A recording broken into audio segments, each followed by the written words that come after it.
죽음에서 살려주신 절대신 하나님. 제1부 유년 시절에 첫 번째 사연. 단 병에 걸려 죽었다 살아난 이야기. 생후 6개월 단이라는 병에 걸려 죽게 되었다. 이는 어머니가 몇 번이나 말씀해 주셔서 직접 들은 사연이다. 나는 고향 월명동에 지금 생가 기념관이 있는 터에서 1945년 3월 16일 새벽 4시에 태어났다. 태어난 지 6개월쯤 됐을 때 단이라는 병이 와서 온몸이 퉁퉁 붓고 그 부기가 빠지지 않아 점점 죽어갔다. 결국 젖도 못 먹고 숨도 제대로 못 쉬다가 생후 6개월 만에 어느 날 해가 지고 어두워졌을 때 죽게 되었다.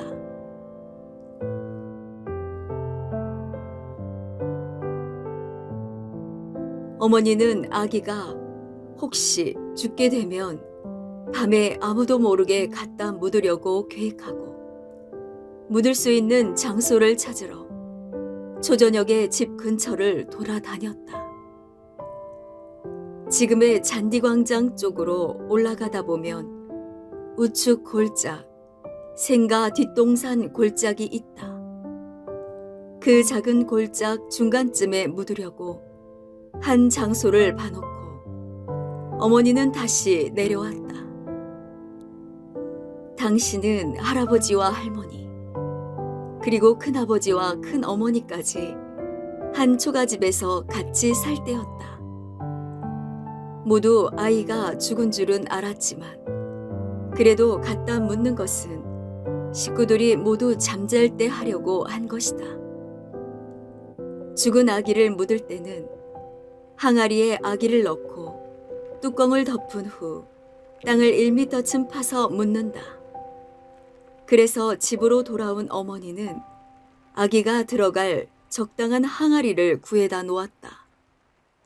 식구들 모두 잠자는 틈을 타서 아무도 안 볼 때 죽은 아이를 항아리에 넣고 뚜껑을 덮은 후 머리에 이고 가서 미리 봐놓은 장소에 묻으려고 계획한 것이다.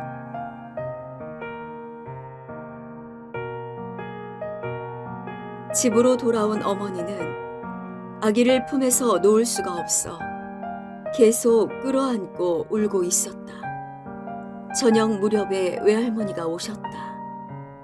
아기를 안고 있는 어머니를 보고 외할머니는 죽은 아이를 왜 이렇게 안고 있냐 하시며 할 만큼 했으니 이제 그만 보내주어라 하셨다.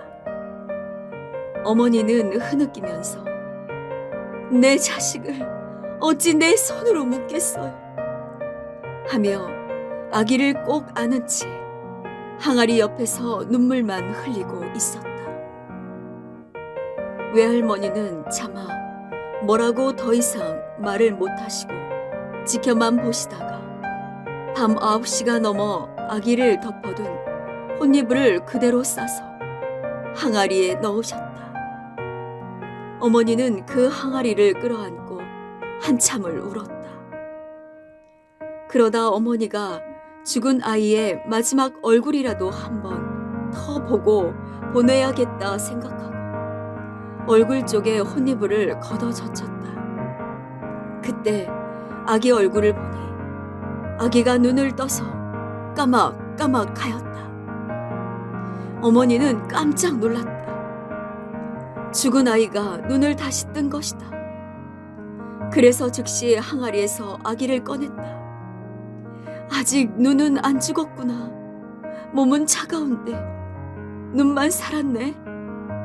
너도 마지막으로 가면서 어미를 보고 가려고 눈을 떴구나 했다.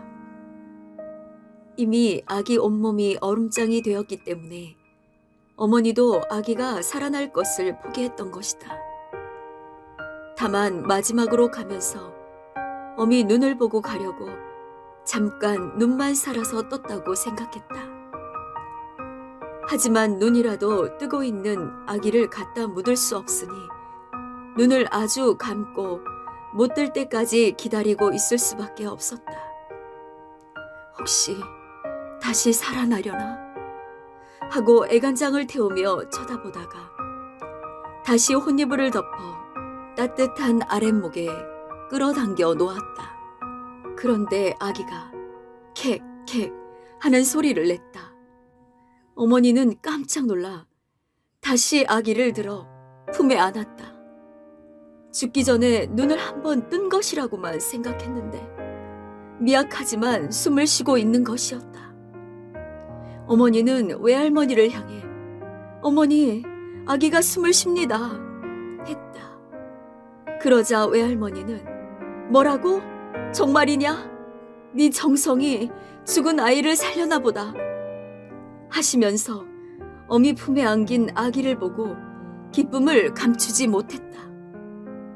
어머니는 아기를 따뜻한 아랫목에 눕혀놓고 옆에서 더 상황을 지켜보려고 밤새도록 뜬 눈으로 앉아 있었다. 수시로 혼이불을 열어보고 쳐다보니 아이 얼굴에 점점 화색이 돌고 몸도 조금씩 움직이기 시작했다. 새벽까지 계속 지켜보니 아기 얼굴이 따뜻해지고 눈도 떴다. 몸도 곧 차가운 것이 없어지고 따뜻해졌다. 그래서 전날 묻으려 준비했던 항아리는 다시 장독대에 갖다 놓고 하나님이 살려줬구나 하며 그제야 아기가 살겠다는 확신을 갖게 되었다. 더 이상 아무 약도 쓸 수 없으니 일단 상태를 더 지켜보면서 완전히 살아나기만을 밤새도록 기다렸다.